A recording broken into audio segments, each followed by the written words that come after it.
Aujourd'hui, on fait un pranayama, un exercice de respiration. L'exercice qui s'appelle la respiration du chien haletant. Donc, on va imiter un chien qui halète, qui a une respiration très saccadée après avoir fait habituellement un effort, ou on dit que les chiens vont aussi emprunter cette respiration pour s'amener dans un état d'alerte et d'hypervigilance, pour augmenter leur capacité au niveau de la vision, au niveau de l'ouïe, entre autres. C'est une respiration qui est excellente et qui vient faire un boost au système immunitaire. Ça vient dégager les toxines au niveau du corps et aider le corps à se débarrasser des petits virus, microbes, etc.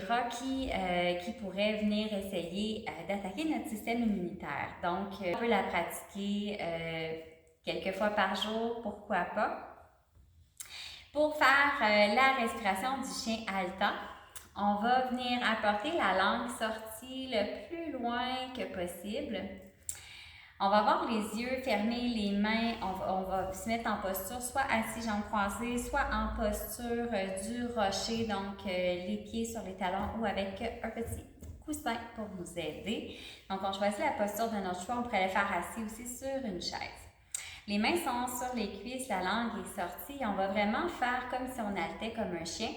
Et à chaque expiration, on veut tenter de faire une légère contraction au niveau du diaphragme. C'est vraiment une respiration qui se fait de manière diaphragmatique. Donc, c'est vraiment le diaphragme qui va venir travailler, pomper l'air. Je vais vous le démontrer et ensuite, on va le faire ensemble. Donc, comme ceci, on inspire d'abord. On sort la langue et on halète.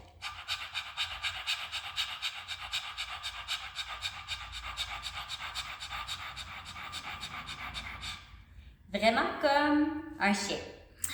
Donc, la respiration, elle est très rapide et somme toute assez puissante également.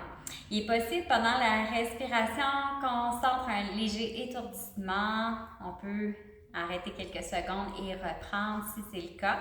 Il est possible qu'on ait l'impression qu'on a un goût particulier dans la bouche, un goût de métal entre autres. C'est normal, c'est les toxines qui se dégagent au niveau de nos mucus.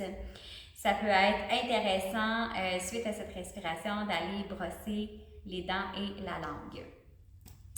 Il est possible également qu'on ressente des pétillements au niveau des doigts, des mains, des cuisses, des jambes, des pieds. Donc, c'est tout à fait normal également. C'est le corps qui réagit pour libérer tout ce qui est toxine dans le corps. Donc, on regarde le temps et on y va. C'est parti pour la respiration du chien haletant.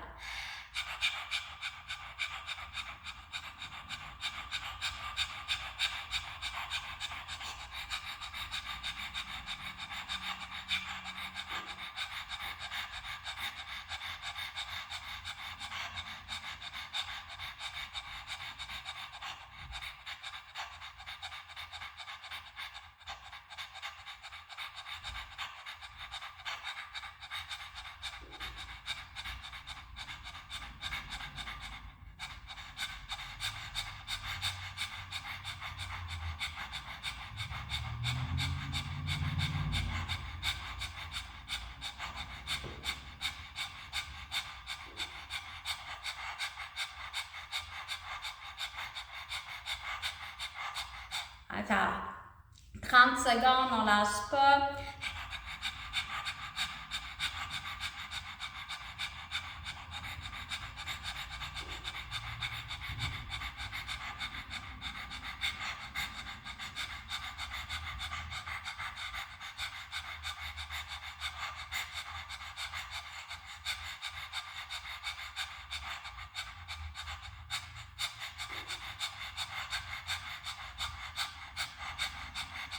On va inspirer par la bouche, garder le souffle, appliquer Mulban et on peut refermer la bouche.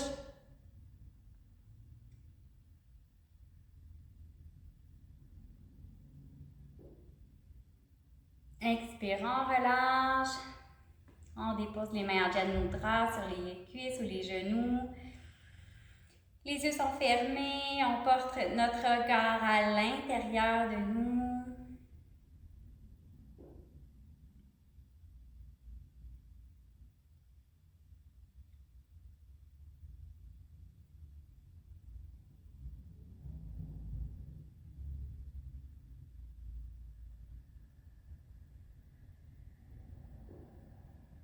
On inspire. On expire. Alors, c'était la respiration du chien haletant. Une respiration qui nous invite également à mettre l'ego de côté. Hein? C'est une pratique qui peut nous sembler un peu loufoque et inconfortable, mais quand on en connaît les bienfaits, on peut vraiment l'intégrer au quotidien. Je vous souhaite une superbe journée. Satnam.